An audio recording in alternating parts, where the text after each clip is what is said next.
നിങ്ങളിപ്പോൾ ഇവിടെ പറഞ്ഞല്ലോ ഈ സ്റ്റേജ് കെട്ടിയത് 25 വയസ്സിൻ്റെ ബാല്യക്കാരാണ്. നിങ്ങൾക്കൊരു വർത്താനം അറിയോ? ഞാൻ ഈ റബീഉൽ അവ്വൽ 12 രാത്രി കൊല്ലങ്ങളായി യാത്ര ചെയ്യുന്ന ഒരാളാണ്.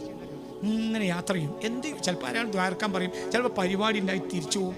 ഞാൻ ഈ കാണുന്നൊരു അത്ഭുതകരമായ കാഴ്ച എന്താണെന്നറിയോ? എനിക്ക് അത്ഭുതമാണ് ഇപ്പോഴും. അന്ന് നമ്മൾ ഈ 5 വക്ത് നിസ്കരിച്ചും ജമാഅത്തും മറ്റതും ഒക്കെ ആയിട്ട് നടക്കണം, നമ്മളൊക്കെ പെരി പോയി കടന്നുറങ്ങും. അതേ സമയത്ത് അങ്ങാടിയുള്ള പിള്ളേർ നേരം വെളുക്കണവരെ അവർ തോരനും കെട്ടിയും തൂക്കിയും ഒരു ജമാഅത്തിനൊന്നും പോലും ഉണ്ടാവും. ആകെ ഒരു പണി എന്നുള്ളത് ഓർക്കത് മതിയാകൂടോ? ഓരെന്തിനാ അത് ചെയ്തത്?